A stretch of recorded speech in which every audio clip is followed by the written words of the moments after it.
इस वीडियो के माध्यम से आज हम आप लोगों को बिहार बोर्ड वर्ग 9वीं अध्याय 1 संख्या पद्धति यानी कि नंबर सिस्टम के बारे में कुछ बेसिक कॉन्सेप्ट देने वाले हैं। यह संख्या पद्धति का सेकेंड पार्ट है। फर्स्ट पार्ट में हमने आपको बता दिया था कि संख्या रेखा क्या होता है, प्रकृत संख्या क्या होता है, पूर्ण संख्या क्या होता है, पूर्णांक संख्या क्या होता है, परिमेय संख्या क्या होता है, अपरिमेय संख्या क्या होता है और वास्तविक संख्या क्या होता है। वास्तविक संख्या तक हमने आपको पिछले वीडियो में बता दिया था, तो इस वीडियो में हम लोग उनसे आगे देखेंगे। तो चलिए इनको समझते हैं हम अपने कॉपी में।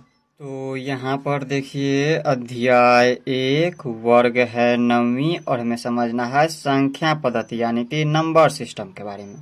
संख्या पद्धति का फर्स्ट पार्ट वीडियो हमने अपलोड कर दिया। यह संख्या पद्धति का पार्ट 2 वीडियो है। फर्स्ट पार्ट में हमने आपको वास्तविक संख्याएं तक बताया हुआ है, इनसे आगे हम इस वीडियो में देखेंगे। तो यहाँ पर देखिए वास्तविक संख्याएं और उनके दशमलव प्रसार। वास्तविक संख्याएं क्या होती है, इनके बारे में हमने आपको पिछले वीडियो में बताया हुआ है। तो समझिए वास्तविक संख्या क्या होती है। सभी परिमेय एवं अपरिमेय संख्या के समूह वास्तविक संख्या कहलाती है। जैसे सभी परिमेय और परिमेय संख्या क्या होती है, तो जो p बाई क्यू के रूप में हो और जहाँ p तथा q पूर्णांक हो और q बराबर 0 ना हो, वो हमारा परिमेय संख्या होता है। इसके बारे में हमने आपको पिछले वीडियो में पूरा बेसिक से बता दिया है। तो यहाँ पर देखिए जो p बाई क्यू के रूप में हो, जैसे यहाँ पे है 1/2, तो ये होता है परिमेय। परिमेय संख्या और अपरिमेय संख्या के समूह ही क्या कहलाते हैं, वास्तविक संख्या। तो अपरिमेय संख्या क्या होता है, जैसे ये हमारा हो गया √2, ये हमारा अपरिमेय संख्या। जो p बाई क्यू के रूप में न हो वो हमारा अपरिमेय संख्या होती है। तो यहाँ पर ये हमारा हो गया वास्तविक संख्या में, ये हमारा क्या हो गया, पूरा वास्तविक संख्या हो गया। परिमेय और अपरिमेय संख्या से मिलकर बना है, ये हमारा वास्तविक संख्या हो गया। तो क्या वास्तविक संख्याओं के दशमलव प्रसार, देखिए वास्तविक संख्याओं के दशमलव प्रसार 3 तरह से होते हैं। दशमलव प्रसार पहला कौन सा होता है, तो पहला होता है शांत दशमलव। शांत दशमलव।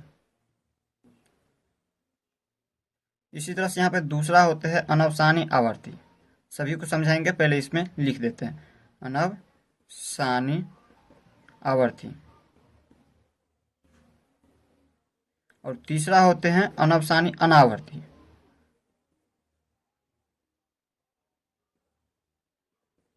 अनावर्ती। देखिए पहला होते हैं शांत दशमलव। शांत दशमलव क्या होते हैं, तो चलिए पहले शांत दशमलव को लिख लेते हैं, इनका परिभाषा, इसके बाद हम आगे आपको समझाते हैं। देखिए पहला है शांत दशमलव, इसको थोड़ा सा ऊपर कर लेते हैं। देखिए पहला है शांत दशमलव। शांत दशमलव क्या होती है, ऐसी परिमेय संख्या जिसमें q से p में भाग देने पर शेषफल शून्य हो जाता है, शांत दशमलव कहलाते हैं। जैसे यहाँ पर समझिए परिमेय संख्या p बाई क्यू के रूप में होता है, तो p बाई क्यू के रूप में एक परिमेय संख्या ले लीजिए। जैसे हम यहाँ पर ले लिए 1/2, ये क्या है, एक परिमेय संख्या है।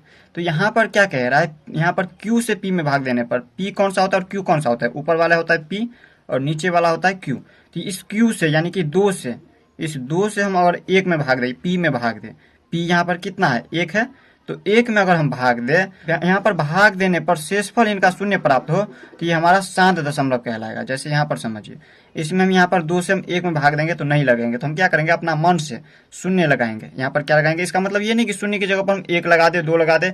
हमेशा याद रखना है, अगर कोई संख्या न हो और उसको हमें काटना है दशमलव प्रसार में, तो हम उसमें क्या करते हैं, ऊपर आगे कुछ भी संख्या हो और नहीं कट रहा हो तो हम शून्य लगा देते हैं। तो शून्य लगाएंगे तो ऊपर क्या करेंगे, हम यहाँ पर एक बार शून्य लगा करके दशमलव दे देंगे। अब देखिए यहाँ पर हम 2 से काटेंगे 10 को, तो 2 5 6 10, ये 5 बार में 10 कट गया, तो ये आ गया कितना, 10 में से 10 घट गया तो शून्य प्राप्त हुआ। तो यहाँ पर देखिए इनका शेषफल कितना आ रहा है, शून्य आ रहा है। तो ये जो दशमलव प्रसार आया 0.5, ये कौन सा होगा, शांत दशमलव होगा। तो इस तरह से आप लोग समझ गए शांत दशमलव। अब यहाँ पर दूसरा एक उदाहरण ले लेते हैं। जैसे यहाँ पर हम ले लेते हैं 7/8।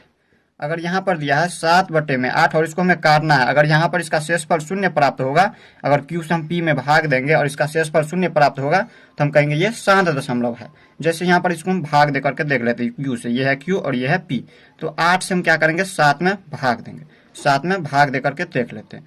देखिए 8 ज्यादा है और 7 कम है, तो हम क्या करेंगे, अपना मन से एक शून्य लगाएंगे।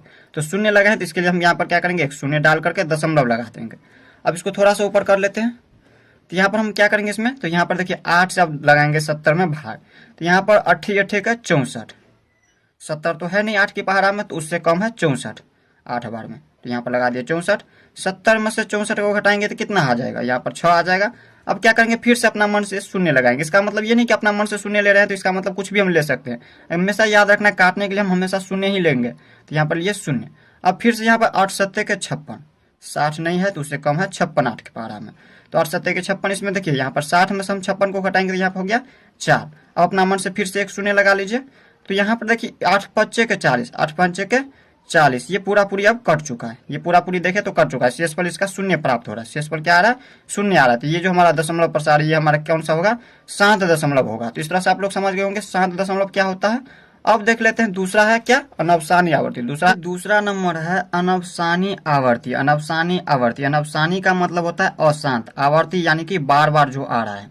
ऐसी परिमेय संख्या जिसमें Q से P में भाग देने पर कुछ चरणों के बाद शेष की पुनरावृत्ति होने लगती है, अर्थात दशमलव प्रसार जारी रहता है, अनवसानी आवर्ती कहलाती है। जैसे यहाँ पर समझिए क्या कह रहा है, ऐसी परिमेय संख्या, कोई एक परिमेय संख्या लीजिए। जैसे हमने यहाँ पर ले लिया परिमेय संख्या 10/3। ये क्या है हमारा 10/3 एक परिमेय संख्या है। और इसमें क्या कह रहा है, Q से P में भाग देने पर, यहाँ पर ये हमारा Q और ऊपर वाला होता है हमेशा P, इसे आप लोगों को याद रखना है। तो Q से यानी कि 3 से भाग देने पर यहाँ पर P में, P क्या है 10 है, तो 10 में भाग देने पर कुछ चरणों के बाद जो है शेष की पुनरावृत्ति होने लगती है। तो ये हमारा कौन सा होता है, पुनरावृत्ति होने लगती है। अर्थात या इस तरह से समझ सकते हैं कि दशमलव प्रसार अगर जारी रहता है तो कहेंगे हम अनवसानी आवर्ती है ये। तो जैसे यहाँ पर देखिए 3 से अगर हम 10 में भाग देते, 3 तिहाई के 9। अब देखिए 10 में से 9 को घटाएंगे तो 1, शेषफल इसका कितना आ रहा है, 1 आ रहा है। और यहाँ पर क्या करेंगे, ये पूरा पूरी कट नहीं रहा है तो हम अपना मन से क्या करेंगे, एक शून्य लगाएंगे। और यहाँ पर शून्य लगाए तो यहाँ पर क्या करेंगे, दशमलव लगा देंगे। फिर देखिए 3 तिहाई के 9, 9 आ गया। फिर से यहाँ पर देखिए 10 में से 9 को घटाते हैं 1, अपना मन से एक शून्य लगाइए, 3 तिहाई के 9। फिर 10 में से 9 को घटाएंगे तो 1, फिर 3 तिहाई के 9, यहाँ पर घटाए तो 1। यानी कि यहाँ पर देखिए इनका शेष की पुनरावृत्ति होने लगती है। शेष जो है बार बार आ रहा है। शेष पर यहाँ पर देखिए 1 बार बार आ रहा है, 1 1 और 1। इसी तरह से आगे कहीं तक ले, कितना भी आगे ले जाएंगे तो ये 1 कभी भी नहीं कटेगा। तो यहाँ पर हम देख रहे हैं कि शेष की पुनरावृत्ति होने लगती है, या फिर आप इस तरह से समझ सकते हैं दशमलव प्रसार, ये जो दशमलव प्रसार है ये जारी रहता है। यानी कि ये बार बार आ रहा है 3, ये 3 बार बार आ रहा है, अनंत तक जाएगा, ये कभी भी नहीं कटेगा आपस में। तो यहाँ पर ये हमारा कौन सा अनवसानी आवर्ती होगा, ये कौन सा होगा, तो अनवसानी आवर्ती होगा। इस तरह के दशमलव प्रसार को हम क्या कहते हैं, अनवसानी आवर्ती कहते हैं। जैसे यहाँ पर देखिए 3.333 ये बार बार आ रहा है तो हम इसको इस तरह से भी लिख सकते हैं 3.3 और इस पर हम बार लगा देंगे, यानी कि दंड लगा देंगे। अब इसका मतलब क्या है, तो यहाँ पर दंड लगाने का मतलब है, यानी कि बार लगाने का मतलब है ये 3 जो है बार बार आ रहा है, यानी कि ये बहुत बार अनंत तक जाएगा। 3 जो है यहाँ पर बार लगा देंगे जब भी, तो आप लोग समझ जाइएगा ये जो है अनंत तक जाएगा, यानी कि बहुत आगे तक जाएगा ये 3। तो इस तरह से आप लोग समझ गए होंगे अनवसानी आवर्ती क्या होता है। इसमें आप लोगों को एक बात और याद रखना है कि शांत और अनवसानी आवर्ती जो है परिमेय संख्या होती है, इसे आप लोगों को याद रखना है। परिमेय संख्या में जो है आता है दोनों, परिमेय संख्या में जो है परिमेय संख्या में जो है ये दोनों आता है। पहला आता है शांत दशमलव और दूसरा आता है यही अनवसानी आवर्ती, अनवसानी आवर्ती। आप लोगों को याद रखना है, अगर यहाँ पर शांत दशमलव प्रसार आ रहा है, किसी का भी अगर दशमलव शांत आ रहा है तो समझ जाइए वो परिमेय संख्या है, या फिर अगर इस तरह से आ रहा है तो भी समझ जाइए वो हमारा परिमेय संख्या है। अब हम समझ लेते हैं तीसरा नंबर। अब देखिए तीसरा नंबर है अनवसानी अनावर्ती। दूसरा नंबर था अनवसानी आवर्ती और ये है अनवसानी अनावर्ती।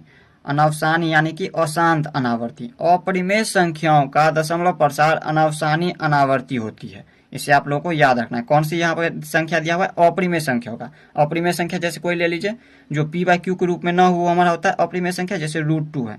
तो इनका जो है यहाँ पर दशमलव प्रसार जो आएगा वो हमारा क्या होगा, अनवसानी अनावर्ती होगा।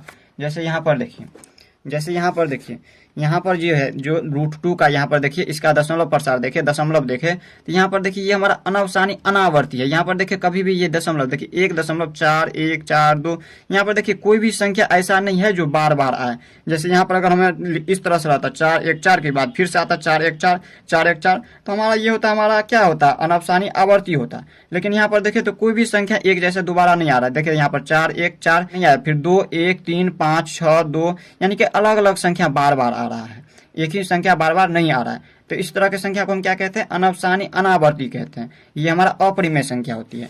देखिए यहाँ पर परिमेय संख्या में क्या था, शांत दशमलव था और दूसरा था अनवसानी आवर्ती, और अपरिमेय संख्या में होता है अनवसानी आवर्ती। अब देखिए कुछ महत्वपूर्ण सर्वसमीकाएं हैं जिसे आप लोगों को याद रखना है। पहला सर्वसमीकाएं है रूट में ए इंटू रूट में बी हो तो बराबर हम इसको लिख सकते हैं रूट एक ही रूट में ए इंटू बी लिख सकते हैं। जैसे इसको हम उदाहरण से समझते हैं। अगर इस तरह से दिया हो रूट में अगर 3 है और इस तरह से रूट में दिया है 5, तो हम इसको एक ही रूट में लिख करके इसको हल कर सकते हैं। अगर यहाँ पर इस तरह से यहाँ पर समझना है आप लोगों को, ए और बी अलग अलग संख्या है। यहाँ पर देखिए ये हमारा ए अलग है और बी अलग, तो यहाँ पर ए अलग संख्या लिए, बी अलग ले लिए है। तो यहाँ पर इस तरह से दिया हो तो हम इसको एक ही रूट में लिख सकते हैं ए बी को। ठीक इसी प्रकार इसमें भी यहाँ पर ए की जगह पर 3 है और बी की जगह पर 5 है, तो इनको एक ही हम यहाँ पर लिख देंगे एक ही रूट में। 3 जो है ये गुना है, 3 गुने हम 5 इस तरह से लिख सकते हैं। जब इसको हल करेंगे तो 3 पंचे के 15, इस तरह से इसका आंसर आएगा। तो इसे आप लोगों को याद रखना है। इसी तरह से यहाँ पर अगर इस तरह से दिया हो सर्व समीकरण, अगर रूट में दिया हो ए और बट्टे में दिया हो रूट में बी, यहाँ पर ये रूट ए बट्टे रूट बी अगर इस तरह से दिया हो तो एक ही रूट में हम लिख सकते हैं ए बट्टे बी को। जैसे यहाँ पर दिया हो रूट में दिया है 15 और बट्टे में रूट में दिया है 5, इस तरह से दिया है तो हम एक ही रूट में इन दोनों को लिख सकते हैं 15 बट्टे में 5, एक ही रूट में इन दोनों को लिख सकते हैं। इसे आप लोगों को याद रखना है। अगर इसको हम काट दें, 5 से काटेंगे 5 दिया के 15, तो रूट में कितना आ जाएंगे 3, ये हो जाएंगे इनका आंसर। तो इस तरह से आप लोग दूसरा सर्व समीकरण भी समझ गए होंगे। अब हम देख लेते हैं इसी तरह से तीसरा। देखिए तीसरा सर्व समीकरण है root A plus root B into root A minus root B बराबर होता है ए माइनस बी। इसे आप लोगों को याद रखना है। अगर ये याद नहीं रहता है आप लोगों को तो पिछला सूत्र आप लोगों को याद होगा। अगर यहाँ पर इस तरह से दिया हो, ये देखिए ए की जगह पर है और ये प्लस बी की जगह पर, ये ए की जगह पर और ये माइनस बी की जगह पर, इनका सूत्र होता है ए प्लस बी इंटू ए माइनस बी का सूत्र क्या होता है, ये तो आप लोगों को याद होगा, ए स्क्वायर माइनस बी स्क्वायर, ये स्क्वायर माइनस बी स्क्वायर का सूत्र होता है। अगर ये सूत्र याद ना हो तो आप इस पर भी निकाल सकते हैं, और अगर ये याद नहीं हो तो इस पर निकाल सकते हैं। दोनों में से किसी एक को याद कर लीजिए। जैसे यहाँ पर देखिए हम इसको कुछ समझते हैं, उदाहरण से समझते हैं। जैसे रूट में ए है, रूट में ए कुछ मान लेते हैं, यहाँ पर मान लेते हैं रूट में ए की जगह पर मान लेते हैं 3 है, प्लस में रूट में बी की जगह पर मान लेते हैं कि यहाँ पर 2 है, और इनटू में फिर से यहाँ पर सेम मानेंगे, ए की जगह पर रूट 3 मानेंगे और इसमें सिर्फ चिन्ह बदला हुआ है, माइनस में रूट बी की जगह पर यहाँ पर लिख देंगे रूट में 2। इसको हल करना है तो इसको हम या तो इस पर हल कर सकते हैं ए माइनस बी, ए की जगह पर क्या हो जाएंगे, ए की जगह पर देखिए रूट से बाहर है, ये यहाँ पर रूट में था, यहाँ पर रूट में नहीं है और ये माइनस है, और बी की जगह पर रूट में बी है तो बी रूट में नहीं लिखा हुआ है। ठीक इसी प्रकार इसको हम घटाएंगे इस तरह से। अगर ये याद ना हो तब हम इस पर हल करेंगे। जैसे यहाँ पर देखिए पहले हम इस पर हल करके देख लेते हैं, ए माइनस बी, तो ए की जगह पर क्या लिखेंगे, हम लिखेंगे यहाँ पर 3, यहाँ पर देखिए ए की जगह पर 3 लिखेंगे, ये नहीं कि रूट में 3 लिखेंगे ए की जगह पर, यहाँ पर ये ए बाहर में है, रूट में नहीं है तो हम रूट में नहीं लिखेंगे, बाहर लिखेंगे। माइनस बी की जगह पर है, यहाँ पर 2 है, ये है क्या 2 है, तो यहाँ पर देखिए लिखेंगे 2, ये रूट में नहीं लिखेंगे, यहाँ पर बी बाहर है रूट से। तब इसको जब हल करेंगे कितना हो जाएंगे, 3 में से 2 को घटाएंगे तो 1। या फिर इसको हम दूसरा तरीका इस तरह से हल कर सकते हैं, ए प्लस बी इंटू ए माइनस बी बराबर ए स्क्वायर माइनस बी स्क्वायर पर। तो देखिए ए की जगह पर इसमें क्या है, अगर इस पर हम हल करें तो यहाँ पर देखिए ए स्क्वायर माइनस बी स्क्वायर पर हल करेंगे, तो ए स्क्वायर माइनस बी स्क्वायर पर हल कीजिए। ए स्क्वायर की जगह पर कितना हो जाएंगे, इसमें रूट 3 का स्क्वायर हो जाएंगे, रूट 3 का स्क्वायर। अगर इन सूत्रों पर हल करते तब तो ए स्क्वायर की जगह पर रूट 3 का स्क्वायर और माइनस बी स्क्वायर की जगह पर क्या हो जाएंगे, रूट 2 का स्क्वायर हो जाएंगे, रूट 2 है बी की जगह पर, रूट 2 का स्क्वायर। और जब इसको हल करेंगे तो कितना हो जाएंगे, रूट 3 का स्क्वायर कितना हो जाएंगे, 3 हो जाएंगे, माइनस रूट 2 का स्क्वायर 2 हो जाएंगे, और इसको हल करेंगे तो कितना हो जाएंगे 1।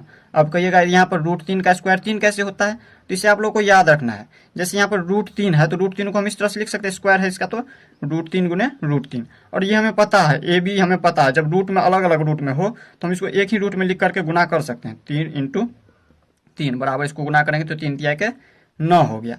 तो यहाँ पर देखिए यहाँ पर ये रूट में होगा ना, तो इसका जब यहाँ पर वर्गमूल तोड़ते हैं तो कितना आता है, 3 आता है। ठीक इसी प्रकार इसमें लिख दिए यहाँ पर 3, इसको डायरेक्ट कर दिए हैं रूट का स्क्वायर। यहाँ पर देखिए रूट 3 का स्क्वायर 3 लिखे हैं, रूट 2 का स्क्वायर 2, रूट 9 का स्क्वायर यहाँ पर देखिए वर्गमूल तोड़ते हैं तो 3 आता है, तो ये 3 लिख दिए। तो यहाँ पर अगर आप लोगों को ये याद ना हो, अगर ये सूत्र याद ना हो तो पिछला सूत्र आप लोगों को याद होगा, ए प्लस बी इंटू ए माइनस बी बराबर होता है ए स्क्वायर माइनस बी स्क्वायर। और अगर ये भी नहीं याद हो तो डायरेक्ट इसको याद कर लीजिए, ए माइनस बी। अगर इस तरह से सर्व समीकरण दिया हो तो इसको क्या करना है, इस तरह से हल कर देना है। तो आप लोग तीसरा समझ गए होंगे। अब हम देख लेते हैं चौथा सर्व समीकरण। देखिए चौथा सर्व समीकरण है यहाँ पर ए प्लस रूट बी इंटू ए माइनस रूट बी, ये भी उसी प्रकार से आ रहा है। यहाँ पर देखिए ए की जगह पर ए प्लस में बी की जगह पर रूट बी है, ए प्लस बी इंटू ए माइनस बी, ए की जगह पर ए माइनस बी की जगह पर रूट बी है, इसमें ए माइनस बी बराबर ए स्क्वायर माइनस बी स्क्वायर। ये सूत्र आप लोगों को, सॉरी माइनस में है बी स्क्वायर, ये सूत्र आप लोगों को पता है, ए प्लस बी इंटू ए माइनस बी बराबर होता है ए स्क्वायर माइनस बी स्क्वायर। अगर ये भी नहीं याद है तब आप लोग इसको याद कर लीजिए, ए प्लस रूट बी इंटू ए माइनस रूट बी बराबर होता है ए स्क्वायर माइनस बी। यहाँ पर अगर इस तरह से दिया हो सर्व समीकरण तो इसको क्या करना है, इस तरह से हल कर देना इस पर। तो जैसे यहाँ पर देखिए एक ही जगह पर मान लेते हैं कुछ दिया हुआ है, एक ही जगह पर मान लेते हैं कि 3 दिया है, 3 पहले हम इस पर हल कर लेते हैं इस सर्व समीकरण पर, इसके बाद हम इस पर देख लेंगे। तो यहाँ पर देखिए एक ही जगह पर 3 है, प्लस में रूट में है तो रूट में लगाइए और बी की जगह पर कुछ दे दीजिए। जैसे यहाँ पर रूट की जगह पर हम यहाँ पर बी की जगह पर 5 दे दिए और इंटू में है तो इंटू में लगा दिए। ये एक की जगह पर 3 लिए हैं तो 3 लीजिए, माइनस बी की जगह पर क्या लिया रूट में 5 तो 5 लीजिए और इसको हम हल करेंगे। तो इसको हल कीजिए, उदाहरण लिए, ये हमारा एक उदाहरण है। और इस सर्व समीकरण को देखिए किस तरह से हल करते हैं, पहले हम इस पर हल करते हैं, इसके बाद इस पर हल करेंगे।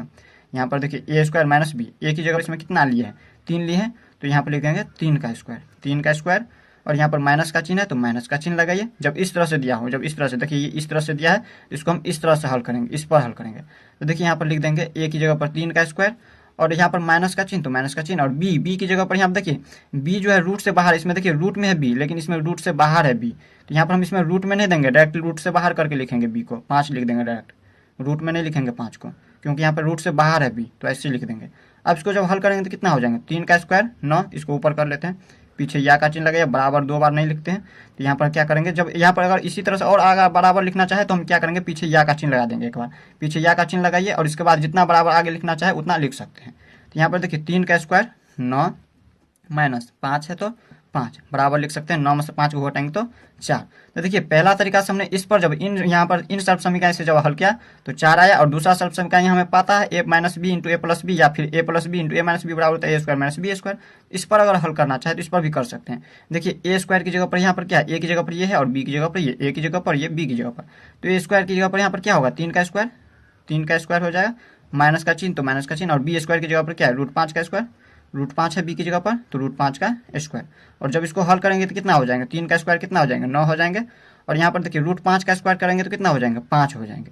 तो यहाँ पर देखिए 9 में से 5 घटाएंगे तो 4। पहला तरीका ये हो गया और दूसरा तरीका ये हो गया, जिस भी तरीका से आप लोगों को बनाना हो उस तरीका से बना सकते हैं। अब देख लेते हैं हम 5वां सर्व समीकरण। देखिए 5वां सर्व समीकरण root A plus root B into root C plus root D बराबर होता है रूट में ए सी प्लस रूट में ए डी प्लस रूट में बी सी प्लस रूट में बी डी, इस तरह से होता है। अगर ये सर्व समीकरण अगर इस तरह से याद नहीं कर पाते हैं तो दूसरा तरीका भी है, पहले तो हम इन सर्व समीकरण पर तोड़ करके देख लेते हैं। अगर इस तरह से दिया हो तो इसको हम इस तरह से तोड़ेंगे या फिर अगर ये नहीं याद होता है तो दूसरा तरीका भी है इसका।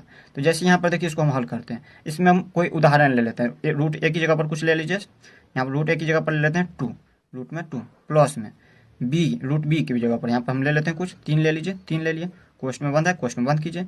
रूट सी यहाँ पर देखिए अलग अलग लेटर है, यहाँ पर ए बी सी डी ये अलग अलग है, तो यहाँ पर हम इसमें भी क्या करेंगे ए की जगह पर 2 लिए, बी की जगह पर 3 लिए और इसमें सी की जगह पर हम कुछ ले लेते हैं, जैसे 5 ले लिए और डी की जगह पर कुछ ले लीजिए 7 ले लीजिए, अलग अलग ले लिए हम। तो इसमें हम क्या करेंगे, जब इस तरह से दिया हो तो इस पर तोड़ लेंगे या फिर दूसरा तरीका भी है, जैसे यहाँ पर देखिए पहले हम इस पर तोड़ के देख लेते हैं। इसको अगर हम इस पर तोड़ना चाहे तो किस तरह से तोड़ेंगे, यहाँ पर देखिए इसमें यहाँ पर रूट में ए सी होता है तो रूट लगाइए और ए की जगह पर ये है, ये बी की जगह पर, ये सी की जगह पर, ये डी की जगह पर। ए सी होता है रूट में तो ए की जगह पर 2 है तो लीजिए 2 इंटू में यानी कि गुना में, सी की जगह पर 5 है, 5 है। इसके बाद देखिए प्लस का चिन्ह, इसमें प्लस का चिन्ह तो प्लस का चिन्ह लगाइए रूट में, रूट में फिर से यहाँ पर देखिए ए डी है, ए की जगह पर इसमें क्या है 2 है, 2 इंटू में डी की जगह पर क्या है, डी की जगह पर इसमें 7 है तो 7 लिख दीजिए, प्लस का चिन्ह है तो प्लस का चिन्ह लगाइए। अब देखिए रूट में बी सी है तो रूट में बी की जगह पर 3 है तो 3 और सी की जगह पर क्या है 5 है, 5 लिख लीजिए, प्लस में रूट में बी डी, रूट लगाइए और बी की जगह पर हम क्या लिख देंगे, बी की जगह पर यहाँ पर 3 है तो 3 लिखिए और डी की जगह पर क्या है 7 है। अब इसको जब हल कीजिएगा तो कितना आ जाएंगे, यहाँ पर देखिए रूट में है तो रूट में लगा दीजिए और यहाँ पर गुना करेंगे इसको, जब एक ही रूट में हो संख्या अलग अलग संख्या तो इसको गुना कर देते हैं, 5 दूनी के 10, 10 प्लस का चिन्ह है प्लस का चिन्ह लगा दिए, रूट में कितना हो जाएंगे 7 दूनी के 14, 7 दूनी के 14 प्लस में रूट में कितना हो जाएंगे 3 पंचे के 15, 3 पंचे के रूट में 15 हो जाएंगे और प्लस में यहाँ पर कितना हो जाएंगे, इसके बाद प्लस में 7 या के 21 रूट में 21 हो जाएंगे। तो इस तरह से इसको हल कर दिए। या दूसरा तरीका अगर इससे आप लोग नहीं याद कर पाते हैं तो दूसरा तरीका ये भी है, देखिए कितना आसान है। देखिए इसको हम दूसरा तरीका किस तरह से हल करेंगे, तो यहाँ पर क्या करेंगे रूट 2 से, ये जो रूट 2 है यानी कि यहाँ पर इसको समझिए, रूट ए से पहले हम इतना पूरा को गुना कर देंगे, इसके बाद रूट बी से हम इस पूरे को गुना कर देंगे। फिर क्या करेंगे, जैसे पहले गुना करके देखिए रूट ए की जगह पर रूट 2 है तो रूट 2 से हम क्या करेंगे पूर्ण को गुना कर देंगे, √5 प्लस में √7, इसको गुना कर देंगे। और इसके बाद क्या करेंगे, √b से गुना करेंगे इन सभी को। ठीक इसी प्रकार √b की जगह पर क्या है √3, तो √3 से गुना कर दीजिए। ये प्लस में है, प्लस में √b लिखिए और इसके बाद इसको गुना कीजिए √c प्लस √d को, √c प्लस √d को। तो यहाँ पर b की जगह पर इसमें कितना है, b की जगह पर 3 है तो 3 से गुना करेंगे। 3 से गुना करना है कितना, किसको, √5, c की जगह पर √5 है तो √5, अब प्लस में d की जगह पर √7 है तो √7 को गुना कर दीजिए। इस तरह से करेंगे। अब आगे हम क्या करेंगे इसमें, तो यहाँ पर देखिए रूट में यहाँ पर देखिए 2 है और यहाँ पर √5 है। अब ये एक पदी है, ये द्विपदी, ये हमने आपको क्लास 8 में पढ़ाया हुआ है। तो इसको अब हम किस तरह से गुना करेंगे, तो देखिए √2 से गुना करना है √5 को, फिर √2 से हमें करना है √7 को गुना। तो √2 से गुना करना है √5 को और दोनों प्लस में है तो प्लस का चिन्ह लगाइए। अब क्या करना है, √2 से √7 को गुना करना है, √7 को। और इसके बाद देखिए प्लस का चिन्ह, तो प्लस का चिन्ह लगाए, दोनों प्लस में इसलिए हम प्लस का चिन्ह लगाए। ये है √3 और ये है √5, तो √3 को गुना कर देंगे पहले √5 से। ये अगर नहीं याद होता है तब इस तरह से करेंगे। और इसके बाद देखिए प्लस प्लस प्लस का चिन्ह और √3 से गुना करेंगे √7 को, √3 से गुना कर देंगे √7 को। अब इसको हल कीजिए, हल कीजिएगा तो उतना ही आएंगे। देखिए जब अलग अलग रूट में होता है, ये ए की जगह पर, ये बी की जगह पर, हम क्या करते हैं एक ही रूट में लिख करके गुना कर देते हैं। तो एक ही रूट लिखिए और इसमें दोनों संख्याओं को गुना कर दीजिए। 5 दूनी के 10 हो गया, प्लस का चिन्ह रूट में लगाइए, दोनों अलग अलग संख्या, इसको गुना कर लीजिए। 7 दूनी के 14 प्लस में 3 पंचे के 15, अलग अलग संख्या है और एक ही रूट में इनको लिख दिए, प्लस एक ही रूट में 7 या के 21। तो यहाँ पर देखिए जिस तरह से यहाँ पर आंसर आया उसी तरह से इसमें भी आंसर आ गया। तो आप लोग समझ गए होंगे ये भी। अब हम देख लेते हैं छठी नंबर। देखिए छठी सर्व समीकरण है √a प्लस √b का होल स्क्वायर बराबर a plus 2 √ab plus b। अगर ये सर्व समीकरण अगर याद कर लेते तो ठीक है, इतना बराबर इतना होता है, अगर याद है तो ठीक है। अगर नहीं याद कर पाते हैं तो आप लोगों को पिछला सर्व समीकरण एक याद होगा, यानी कि सूत्र याद होगा, a की प्लस b का होल स्क्वायर बराबर होता है a² plus 2ab plus b²। तो इस पर भी हल कर सकते हैं अगर ये याद है तो। देखिए ये a की जगह पर √a है और b की जगह पर रूट में b है और इन दोनों का होल स्क्वायर, तो इसमें भी होल स्क्वायर, इस तरह से है। तो यहाँ पर अगर इस पर हल करना चाहे तो ये याद होता है तो इस पर या हल कीजिए, अगर नहीं याद रहता है ये सूत्र तो आप इस पर भी हल कर सकते हैं। तो पहले हम इस पर देख लेते हैं, इसके बाद इस पर देख लेंगे। तो यहाँ पर देखिए इसमें कुछ उदाहरण ले लीजिए। जैसे यहाँ पर रूट में a की जगह पर लेते हैं 3 प्लस रूट में b की जगह पर कुछ ले लीजिए, तो हम 5 ले लेते हैं b की जगह पर, और इन दोनों का होल स्क्वायर। तो इसको हम किस तरह से तोड़ेंगे, तो यहाँ पर हम इसमें इस तरह से तोड़ सकते हैं या फिर इस तरह से तोड़ सकते हैं। यहाँ पर देखिए अगर इस तरह से तोड़ना चाहे तो a है, ये a रूट में नहीं है तो हम a की जगह पर ये है और b की जगह पर ये है, तो रूट से बाहर करके इसको लिखेंगे। यहाँ पर लिख देंगे 3 प्लस में 2 है तो 2 लिख दीजिए, और रूट में a भी है तो रूट में a की जगह पर 3 है और b की जगह पर 5 है, ये गुना में होगा, प्लस b है तो b की जगह पर क्या है, यहाँ पर रूट में नहीं लिखना है, ये हमारा रूट से बाहर है b, तो इसमें b की जगह पर रूट से बाहर करके 5 को लिख देना है, रूट से बाहर करके लिख दिए। अब देखिए यहाँ पर ये प्लस में और ये भी प्लस में, ये दोनों प्लस में, तो 5 और 3 8 और प्लस का चिन्ह और ये दोनों एक साथ लिख दीजिए इनको। यहाँ पर 2 और यहाँ पर इन दोनों को गुना कर दीजिए, एक ही रूट में है, अलग अलग संख्या तो इसको गुना कर देंगे। 3 पंचे के 15, ये 15, यही हो गया इसका आंसर। तो यहाँ पर इस तरह से हल किए, और दूसरा तरीका इस तरह से भी हल कर सकते हैं, इस पर a² plus 2ab plus b² पर, इस पर अगर हल करना चाहे तो भी उतना ही आंसर होगा। देखिए a² की जगह पर क्या होगा, √3 का स्क्वायर, √3 का स्क्वायर प्लस 2ab, 2a की जगह पर √3 है इंटू में b की जगह पर √5 है, प्लस b² की जगह पर √5 का स्क्वायर, √5 का स्क्वायर। जब इसको हल करेंगे तो देखिए उतना ही आएगा। यहाँ पर देखिए √3 का स्क्वायर 3 प्लस में 2 इंटू, और देखिए ये अलग अलग रूट में है तो एक ही रूट में लिख करके इनको गुना कर सकते हैं। 3 पंचे के 15 और प्लस में √5 का स्क्वायर 5। अब देखिए ये दोनों प्लस में, 5 प्लस में और ये 3 प्लस में, पीछे कुछ भी नहीं, इसका मतलब प्लस में, तो इन दोनों को जोड़ देंगे तो 5 3 8 प्लस में 2 इंटू, यहाँ पर देखिए रूट में 15। इस तरह से आ गया इसका भी आंसर।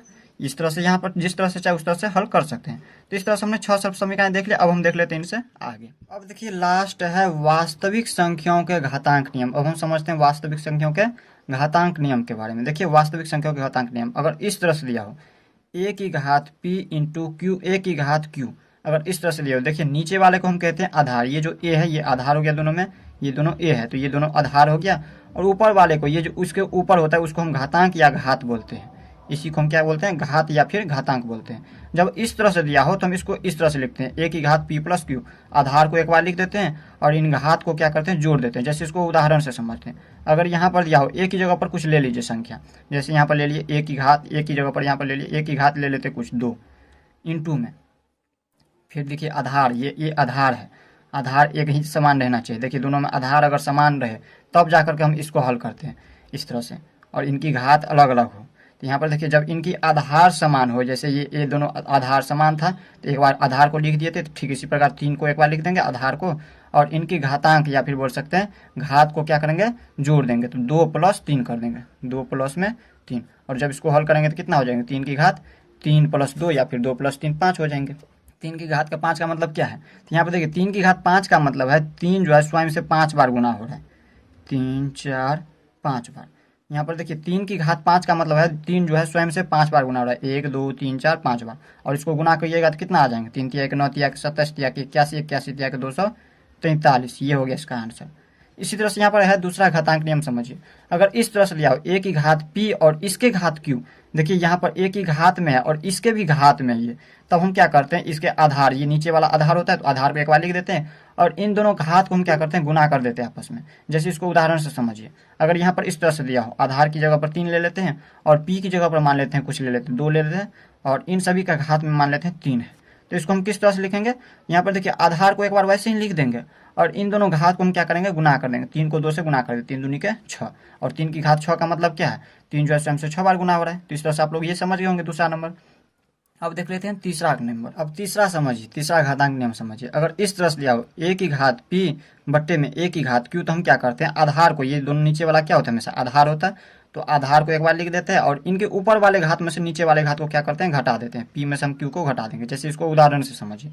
यहाँ पर ले लेते हैं आधार 3 ले लेते हैं और इसके घात में कुछ ले लीजिए, जैसे हम ले लिए 5, और बट्टे में एक की जगह पर यहाँ पर देखिए आधार 3 लिए, तो यहाँ पर भी दोनों आधार क्या है, दोनों समान है। तो आधार जब समान रहे और इसकी घात अलग अलग हो और वो बट्टे में हो, तो हम क्या करते हैं, ऊपर वाले घात में से नीचे वाले को घटा देते हैं। आधार को एक बार लिख देते हैं इस तरह से, और ऊपर वाले घात में से नीचे वाले घात को घटा देते हैं। 5 में से हम 3 को घटाएंगे तो 2, एक बार इस तरह से लिख दीजिए, या फिर डायरेक्ट घटा देते हैं हम।